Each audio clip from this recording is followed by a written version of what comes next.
Ahora, noten que las líneas de campo eléctrico, su dirección depende de la naturaleza de la carga eléctrica. Entonces, como vimos antes de esta ecuación que está aquí arriba, vemos que esto podemos contemplar que es una carga eléctrica positiva, ¿verdad? Entonces, para cargas positivas que no acarrea el signo, esta variable Q, tenemos que apuntan radialmente hacia afuera, ¿verdad? Es lo que nos dice esa ecuación. Nos dice, ok, si yo tengo positivas, las líneas de campo se van a ver de esta forma. Van a tener una divergencia positiva. Sin embargo, si yo tengo un signo para la carga, digamos, si yo tengo un menos Q de este lado, eso significa que las líneas de campo, voy a ponerlo en rojo para distinguirlo, van a ir del lado contrario, ¿verdad? Esto va a formar un vector que es R techo negativo, o sea, radialmente hacia adentro. O sea, convergen hacia la carga para el signo negativo. Y esa es la naturaleza de la materia, la eléctrica. A diferencia de la masa, vamos a tener dos tipos de materia, una con carga positiva, una con carga negativa. Y las fuerzas pueden ser tanto repulsivas como atractivas, y eso se va a reflejar en el campo. Entonces, aquí tenemos un dipolo eléctrico, que hicimos un problema de esto a comienzos. Vemos que las líneas de campos son de tal forma que las líneas para la carga negativa, voy a poner con azul, convergen hacia la carga, y las líneas de campo para la carga positiva divergen de ella. Y esto, ¿verdad?, me compensa el campo acá, ¿verdad? No se cancela realmente, ¿verdad? Va a formar un campo más fuerte porque una carga aquí va a sentir la atracción de, una carga positiva aquí, ¿verdad? Va a sentir la atracción de las líneas de campo negativas, y va a sentir la repulsión, ¿verdad? Esta carga positiva la está haciendo un lado, ¿verdad? El campo va en esta dirección, entonces va a sentir la repulsión. Entonces, de ahí viene, ¿verdad?, el análisis de las líneas de campo, que las cargas opuestas, como negativa y positiva, ¿verdad?, se atraen por las formas de línea de campo eléctrico, y las cargas con signos iguales se repelen, ¿verdad? Entonces, vean que también las líneas de campo nunca se entrecruzan. No tiene sentido que se entrecrucen, ya que si se entrecruzan para algún valor en el espacio del campo eléctrico,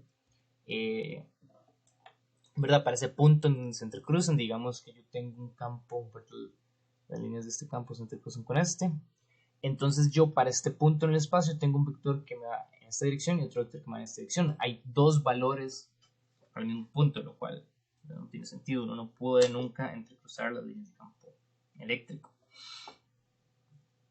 Entonces, ya sabiendo la naturaleza, ¿verdad?, de las líneas de campo según la carga, podemos trabajar cómo se va a comportar el flujo a través de una superficie. Entonces, pongamos alguna superficie cerca, como lo vemos de aquí, cerca de un campo eléctrico, y vemos cómo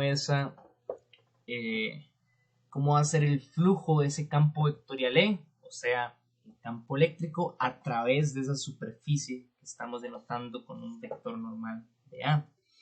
Entonces yo sé que el flujo a través de esa superficie, voy a ponerle el símbolo que usamos en las notas, ¿verdad?, el phi mayúscula, y vamos a asignar que es el flujo para un campo eléctrico. Y como es, ¿verdad?, una superficie infinitesimal con un vector normal de A, bueno, paralelo al vector normal, ¿verdad?, este vector de A, que es el vector de área. Entonces voy a tener que, yo estoy interesado en el componente paralelo, ¿verdad?, al vector normal, para que pase a través, ¿verdad?, los componentes perpendiculares como este no me interesan, porque ven que ese campo no está pasando a través de la superficie, ¿verdad? Ese componente del campo no está pasando a través de la superficie, me interesa este componente acá. Entonces me interesa el componente paralelo, o sea, me interesa el producto punto del campo eléctrico punto el vector de área. Si yo quiero encontrar el flujo total sobre una superficie, puede ser irregular. Yo solo convierto, ¿verdad? Divido la superficie en muchísimos parches infinitesimales de área, en donde por este parche el campo se mantiene aproximadamente constante, entonces yo puedo hacer el producto puntos sin problema alguno. Entonces sumo todas las contribuciones de todos los parches, ¿verdad?, para encontrar el flujo del campo, ¿verdad?, como vimos en los preliminares matemáticos. Esto es exactamente lo mismo, solo que ahora nuestro campo vectorial tiene un nombre específico, es un campo eléctrico. Entonces, notemos que el flujo en esta forma, lo que realmente me está midiendo es la cantidad, ¿verdad?, la densidad de líneas de campo que pasan a través de la superficie. Y como vimos antes en nuestra notación, la cantidad de líneas de campo que dibujamos en una determinada superficie va a ser proporcional a la magnitud de la carga y por ende, bueno, a la magnitud del campo en sí mismo. Entonces, esto me dice que si yo dibujo una superficie y me pasan cierto número de líneas de campo, dibujo otra superficie, me pasan menos líneas de campo, entonces yo puedo decir, ok, entonces la carga que está provocando este campo, ¿verdad?, tiene que ser, voy a dibujar otra para hacerlo más cuantitativo, tiene que ser mucho más grande que la carga que produce este otro campo, porque a través de la misma superficie pasan menos líneas de campo en este caso que en este. Entonces, si esta carga es Q, esta carga aquí sería el doble, ¿verdad?, porque hay el doble de líneas de campo. Entonces, este flujo mide la cantidad, la densidad de líneas de campo pasando a través de eso. Significa que este flujo de alguna forma debe estar relacionado por la carga, ¿verdad?, el responsable de que el campo sea mayor o menor, ¿verdad?, a través de un, ¿verdad?, de un valor de distancia entre la carga y la superficie fijo. Digamos que siempre me mantengo a la distancia R.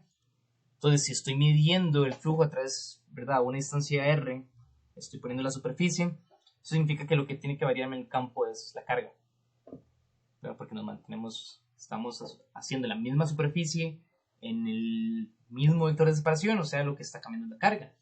Eso significa que podemos medir con el flujo del campo eléctrico básicamente la magnitud de la carga. Eso nos va a dar la magnitud de la carga, ¿verdad?, que acarrea la información de líneas de campo que estamos midiendo. Entonces, vean que si yo tengo una carga Q que me hacen las líneas de campo, ¿verdad?, y yo dibujo una superficie, pero esta vez vamos a dibujar una superficie cerrada,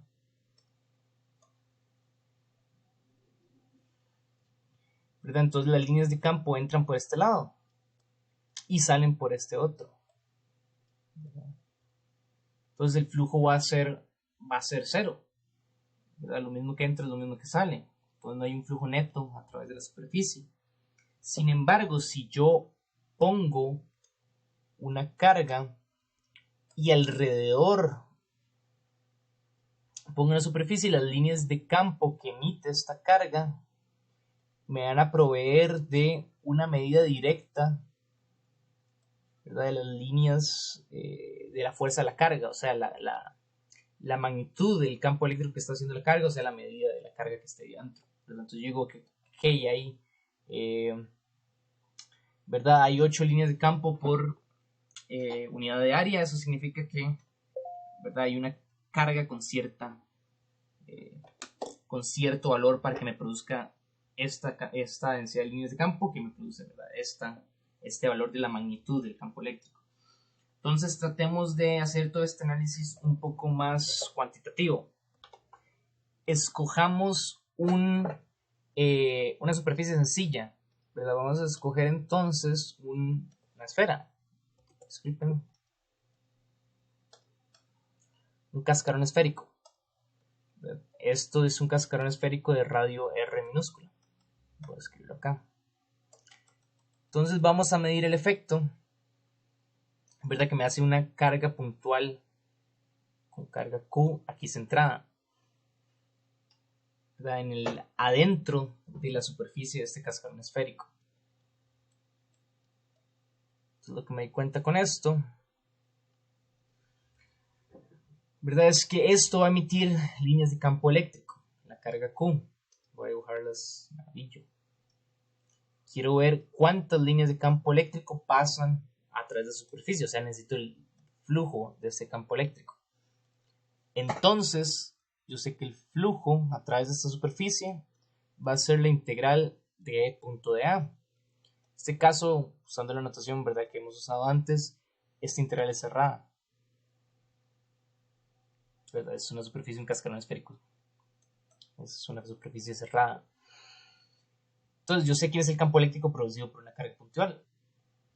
Es 1 entre 4pi epsilon 0 R techo entre R a la 2 por el valor de la carga. Le voy a poner acá. Esto, el producto punto del dA.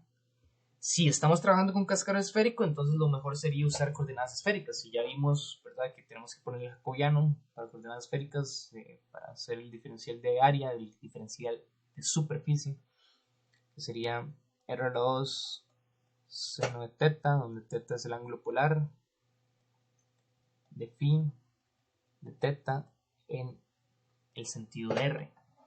Entonces vean que ese campo siempre va a ser paralelo, ¿verdad? Esto lo que me da es el vector normal de la superficie. O sea, los vectores normales, bueno, son pequeños vectores que están saliendo de la superficie, y esos vectores van a ser paralelos a las líneas de campo que están saliendo de ahí dentro. Estas son las líneas de campo. Entonces voy a tener que esto se hace uno con esto, ¿verdad? R a la 2 se cancela con este R a la 2. Me queda entonces 1 entre 4pi epsilon 0 por Q, que sale la integral. La integral de phi, la integral de seno de teta, de teta. Entonces, cuando yo integro estos vectores que tengo acá, esto va de 0 a 2pi, ¿verdad?, que es el ángulo azimutal, y esto va de 0 a pi. Entonces, la integral esta me da 2 y esta me da 2pi. Se me queda 4pi, que esto se va con el 4pi de abajo.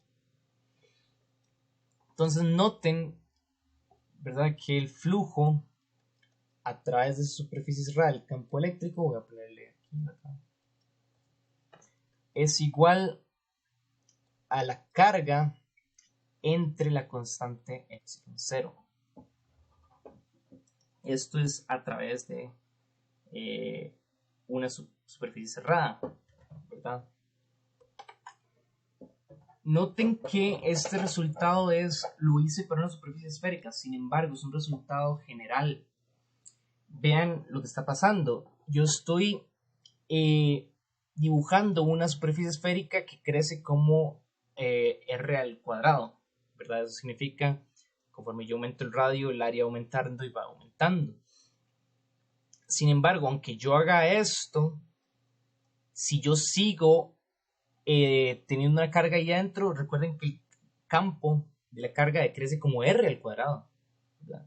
Entonces yo, aunque aumente, ¿verdad?, y voy a tener un área más grande para un nuevo radio, ¿verdad?, en este punto, ya para este punto el campo va a haber disminuido el valor. Entonces la densidad de líneas de campo que pasen en ese punto va a ser menor, pero proporcional, ¿verdad?, a lo que era antes. Siempre van a pasar las mismas líneas de campo, ¿verdad?, aunque yo aumente o disminuya las superficies, siempre y cuando yo tenga la carga ahí adentro.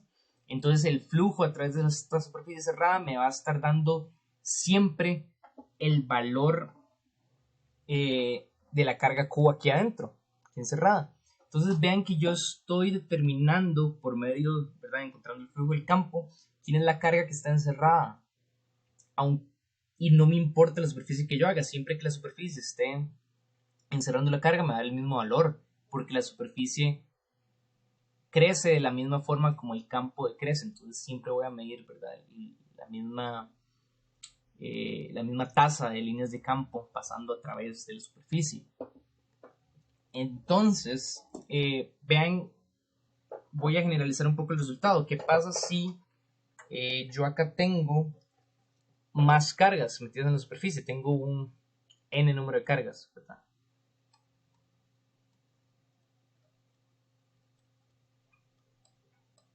Bueno, yo invoco el principio de superposición, el campo, ¿verdad? Por el cual yo tengo que calcular el flujo es simplemente la suma de los campos desde la primera carga hasta la última, ¿verdad? Que produce cada carga. Entonces, si yo quiero encontrar el flujo del campo total,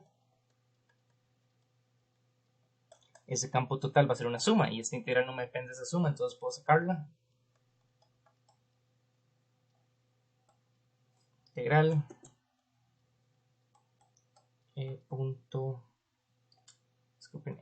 punto de A, y esta es la medida, ¿verdad? Justo vimos que esto es el flujo eléctrico por una carga y sabemos cuánto nos tiene que dar. Esto me da una medida directa de la carga que estoy en cuestión, ¿verdad? Entonces esto me tiene que dar 1 hasta n, la carga en cuestión, ¿verdad? Que produce este flujo del campo entre epsilon 0. Y estoy contemplando, ¿verdad? Todos esos campos, estoy sumando sobre todos los campos. Esa suma al final se reduce sobre la suma de todas las cargas. Todas las cargas que están encerradas. Entonces el flujo a través de una superficie cerrada me va a dar el valor de la carga encerrada por esa superficie entre epsilon 0. Es una medida del valor de la carga. Entonces tenemos la suerte, ¿verdad? Que esto siempre se compensaba, como vimos antes. El valor a como decrece el campo va, ¿verdad? En la misma magnitud, decrece como r al cuadrado, de la misma forma en que el área crece, ¿verdad? El área crece como r al cuadrado. Entonces, esos dos efectos se van a cancelar entre sí. Entonces, independientemente de la superficie que yo agarre, siempre va a comportarse de esta forma. Eso es gracias, ¿verdad? A la ley de Coulomb, gracias a que el campo disminuye como r al cuadrado. Ahora, vean que esto es una integral de superficie, ¿verdad? Esto sobre esa superficie gaussiana que encierra, ¿verdad? El volumen, ¿verdad? Que hemos estado considerando. Es una integral sobre una superficie. Y yo sé, tengo varios teoremas, ¿verdad? En donde yo puedo expresar esto de distintas formas. Entonces, uno de esos es el teorema de la divergencia. Pero yo digo, ok, el flujo a través de una superficie S, de un campo vectorial, en este caso es S, ¿verdad? Va a ser igual a la integral de volumen de la divergencia de ese campo a través del mismo flujo, en el volumen, ¿verdad? Que se subtiende que está encerrado en esa superficie S. Entonces, vean que esto de acá es igual a la carga encerrada entre epsilon 0. Pero también yo sé quién es la carga encerrada en términos de la densidad, ¿verdad? Entonces yo puedo definir que ρ es la densidad de carga por unidad de volumen. Significa que si yo quiero la carga total, yo tengo que integrar cuál es la densidad de carga entre todo el volumen, ¿verdad? En donde está distribuida esa configuración.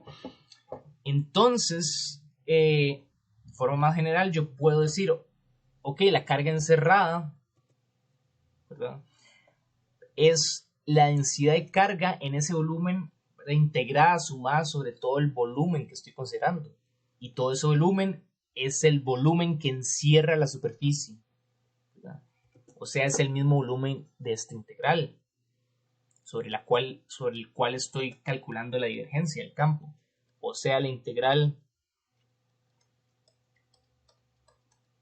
de volumen de la divergencia del campo eléctrico tiene que ser igual a la integral de volumen de la densidad de carga en ese volumen entre epsilon 0, ¿verdad? Y de métodos 1 vimos que esto se pasa al otro lado y queda la divergencia del campo menos la densidad entre epsilon 0. La integral de volumen tiene que ser igual a 0. La integral no se hace 0, entonces lo que tiene que hacerse 0 es lo de adentro. Entonces la divergencia es igual a la densidad de carga entre epsilon 0, y esta es la ley de Gauss en su forma diferencial. Esta es una de las ecuaciones de Maxwell, ¿verdad?